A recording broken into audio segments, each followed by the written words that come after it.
Sebanyak 19 desa di Kabupaten Sekadau melaksanakan pemungutan suara. 129 TPS yang tersebar di 4 kecamatan pun, yakni Sekadau Hilir, Sekadau Hulu, Ngataman, dan Belitang pun dijaga pihak kepolisian pada hari Rabu 27 Juli 2022. Saat ini kami sudah terhubung dengan reporter Tribun Pontianak, ada rekan Marpina. Silakan dengan laporan Anda terkait ini.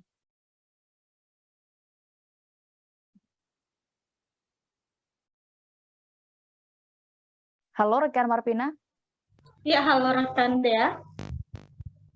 Ya, terima kasih rekan Dea. Memang pemilihan kepala desa serentak di Kabupaten Sekadau baru saja diselenggarakan kemarin, tepatnya pada hari Rabu tanggal 27 Juli 2022, di mana ada sebanyak 19 desa.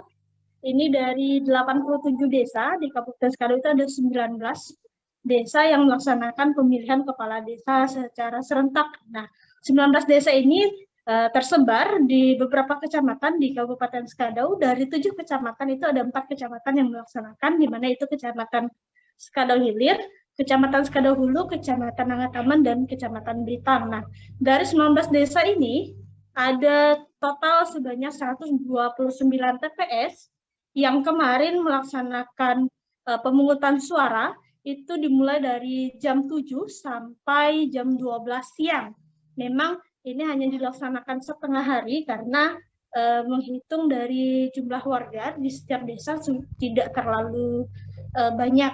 Kemudian tadi sebetulnya sudah dilakukan rapat pleno di masing-masing TPS, namun sampai saat ini belum mendapatkan pihak kami belum mendapatkan jawaban dari masing-masing TPS atau dinas terkait mengenai siapa saja sih yang sudah dipastikan terpilih sebagai kepala desa. Nah, kemarin juga dalam pelaksanaan pemungutan suara itu juga ditinjau langsung oleh Bapak Bupati Sekadau, Bapak Aron, beserta Forkopimda, dan dalam pelaksanaannya juga ini dikawal ketat oleh personel kepolisian Polres Sekadau dibantu dengan Polres Sanggau dan Polres Sintang.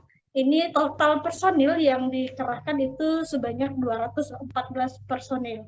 Begitu deh. Baik, terima kasih rekan Marpina untuk informasi Anda. Selamat bertugas kembali. Telah melakukan peninjauan di beberapa tempat karena memang hari ini dibagi. Saya ke Desa Sungai Ringin dan Tanjung, kemudian Pak Wakil ke Ganis Tekam dengan Tapang Semada, dan kita melihat prosesnya berjalan dengan baik, ya, dan juga antusias masyarakat di beberapa tempat juga bagus. Oleh karena itu juga saya berharap ke penyelenggara agar sesuai dengan aturan main, misalnya tutupnya nanti jam 1, dan jangan sampai nanti tiba-tiba lebih awal dibuka. Tunggu saja karena memang hari ini situasinya hujan, jadi mungkin masyarakat juga terlambat datang ke TPS, tapi saya yakin bahwa nanti mereka akan datang ke TPS karena pengalaman kita bahwa partisipasi pemilih kita juga cukup tinggi di kota-kota seperti ini, dan tentu saya sekali lagi berharap kepada masyarakat jangan lupa untuk datang ke TPS untuk memilih salah satu balon yang sesuai dengan hati nuraninya, ya.